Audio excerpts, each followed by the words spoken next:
प्यार की सबसे खूबसूरत कहानियां शायद वही होती हैं जो पूरी नहीं हो पाती। रोमियो जूलियट, लैला मजनू, हीर रांझा, इन नामों में सिर्फ मोहब्बत नहीं है, एक अधूरापन भी है जो सदियों बाद भी लोगों के दिल को छूता है।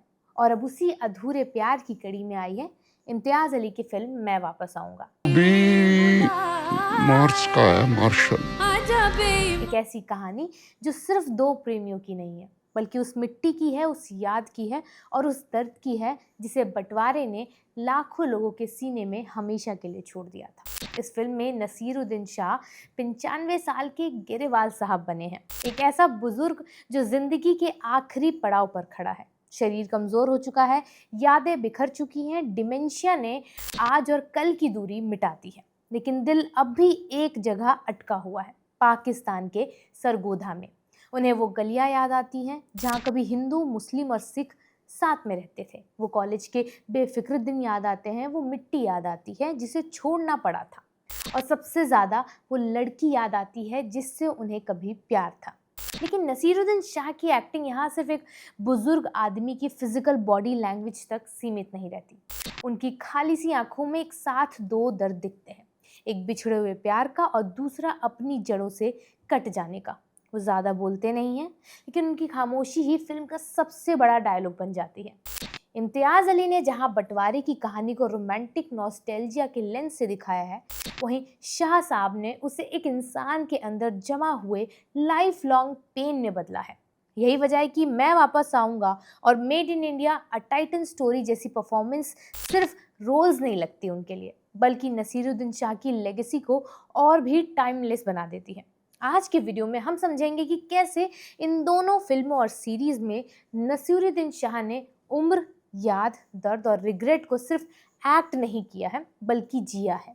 अगर आप सिनेमा को सिर्फ कहानी नहीं, एक इमोशन की तरह देखना चाहते हैं तो युवा को सब्सक्राइब कर लीजिए, क्योंकि यहाँ फिल्मों को देखने का लेंस थोड़ा अलग है। मेरा नाम है अन्नू और आप देख रहे हैं युवा पर मास्टर शो।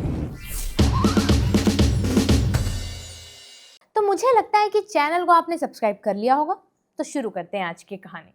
कुछ एक्टर स्क्रीन पर आते हैं, एक्ट करते हैं और चले जाते हैं। आपको उनका काम फिल्म थिएटर के दरवाजे तक याद रहता है।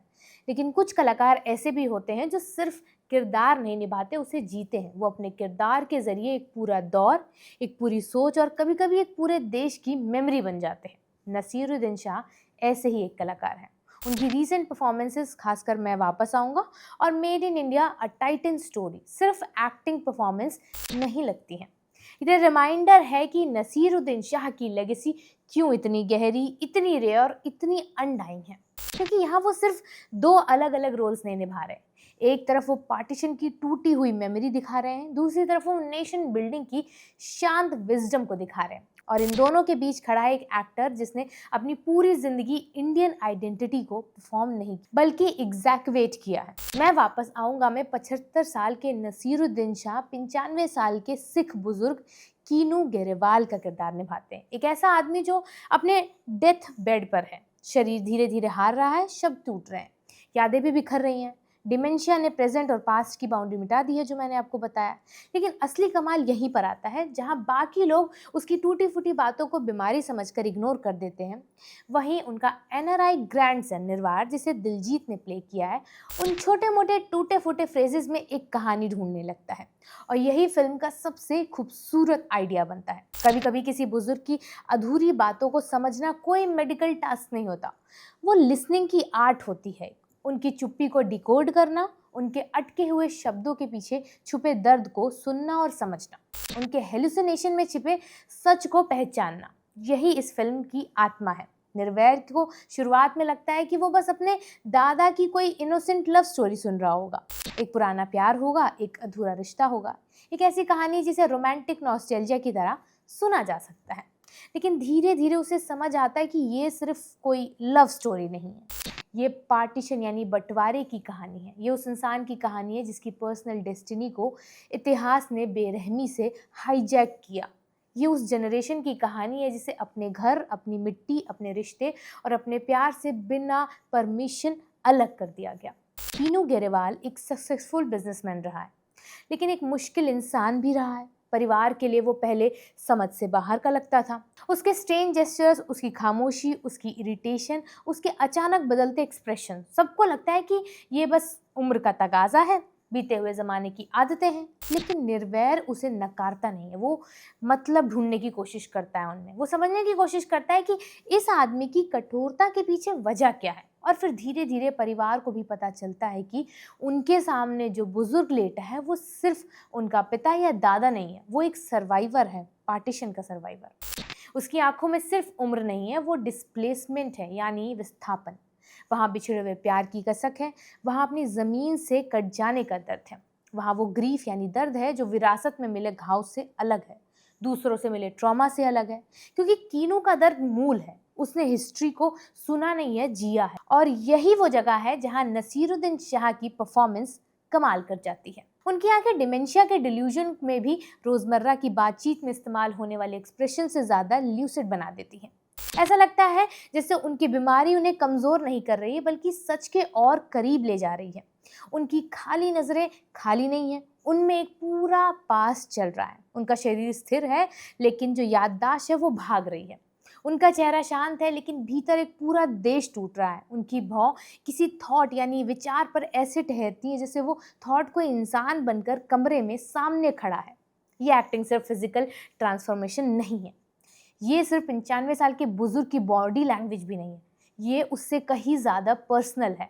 क्योंकि जब एजिंग लेजेंड डेथ बेड पर पड़े एक आदमी का रोल करता है तो अपनी आखिरी सांसों में पुराने वर्जन ऑफ लाइफ को गुड बाय कह रहा होता है, तो उस परफॉर्मेंस में एक अलग ही वजन आ जाता है।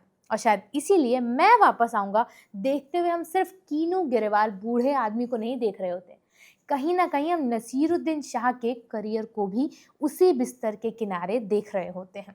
हम एक ऐसे एक्टर को देख रहे होते हैं जिसे अक्सर रूखे स्वभाव वाला जीनियस कहा गया है, जो मेन स्ट्रीम हिंदी सिनेमा के लिए बहुत स्किलफुल था और स्टार साइज्ड हीरोइज्म के लिए बहुत ही ज़्यादा डिस्टेंट था, जिसका स्टैचुअर इतना बड़ा था कि कई बार इंडस्ट्री की बाउंड्रीज उसके लिए छोटी लगने लगती थी। उनकी फिल्मोग्राफी, उनकी स्टेज फ्यूल्ड अथॉरिटी, उनका एक्टिंग का जो रेंज था, उनका क्राफ्ट, सब कुछ इतना विशाल था कि कई बार लगता है कि उन्हें उतना वेनरेशन मिला ही नहीं जितना मिलना चाहिए था। लोग कह सकते हैं कि वो इंडिया के एंथनी हॉपकिंस हैं या इंडिया के रॉबर्ट डेनिरो, लेकिन शायद ये कंपैरिजन उल्टा होना चाहिए। शायद हमें कहना चाहिए कि दुनिया के बड़े बड़े एक्टर्स अपने अपने देशों में वही हैं जो नसीरुद्दीन शाह हमारे हिंदी सिनेमा में है। क्योंकि उनकी सफलता ये नहीं है कि वो किसी वेस्टर्न बेंचमार्क तक पहुंच जाए, उनकी ट्रम्फ ये है कि उन्होंने अपने कल्चरल स्पेस को एक्सपेंड किया है। उनका आर्ट ग्लोबलाइजेशन नहीं, कल्चर का ही एक्सपेंशन है। और ये वजह है कि आज जब हम उन्हें made in India a Titan story में JRD टाटा जैसे वाइज मेंटोर के रूप में देखते हैं, तो वो रोल भी सिर्फ कॉरपोरेट बायोपिक का हिस्सा नहीं लगता, वो नेशन बिल्डिंग की एक क्वाइट फिलॉसफी बन जाता है। वहाँ नसीरुद्दीन शाह एक ऐसे मेंटर हैं जो टाइटन के फाउंडर की जर्नी को डायरेक्शन देते हैं। लेकिन ये सिर्फ एक कंपनी बनाने की कहानी नहीं लगती, ये उस इंडिया की कहानी है जो खुद को अंडरडॉग शैडो से बाहर लाना चाहता था। और यहाँ उनकी इकबाल वाली मेमोरी वापस आती है। 2005 में इकबाल में उन्होंने एक डेफ एंड म्यूट अंडरडॉग को इंडिया के लिए खेलने का कॉन्फिडेंस दिया था। वहाँ वो एक लड़के को कोच कर रहे थे। अ टाइटन स्टोरी में ऐसा लगता है जैसे वो एक पूरे इंडिया को कोच कर रहे हैं, एक ऐसा इंडिया जो बोरोड एक्सीलेंस से आगे बढ़कर अपनी ओरिजिनल एक्सीलेंस बनाना चाहता है। यही नसीरुद्दीन शाह का जादू है। वो मेंटोर बनते हैं लेकिन उपदेश नहीं देते हैं, वो इंटेलिजेंस लाते हैं लेकिन शोर नहीं करते।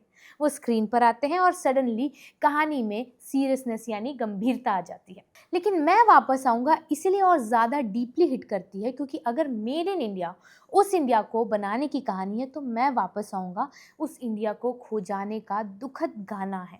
एक तरफ JRD टाटा वाला रोल हमें बताता है कि देश सपनों, इंस्टीट्यूशन और विजन से बनता है। दूसरी तरफ कीनू ग्रेवाल हमें याद दिलाता है कि देश सिर्फ बॉर्डर से नहीं बनता है, देश यादों से बनता है, रिश्तों से बनता है, मिट्टी की खुशबू से बनता है, उस इंसानियत से बनता है जिसे पॉलिटिक्स अक्सर मिटा देती है। नसीरुद्दीन उस रेयर एक्टर में से हैं जिन्होंने आइडियोलॉजिकल सरेंडर नहीं किया है, एक ऐसी दुनिया में जो हर कॉम्प्लेक्स वॉइस को दबाना चाहती है। उन्होंने अपनी आवाज़ बचा कर रखी है वैसे समय में। उन्होंने लोगों की मंजूरी पाने के लिए अपनी असलियत नहीं बदली है। उन्होंने काम के लिए अपनी इंडिविजुअलिटी कॉम्प्रोमाइज़ नहीं की। Most actors are measured by how convincingly they become other people. But great actors are remembered for the courage to remain themselves. और नसीरुद्दीन शाह एग्जैक्टली वही है।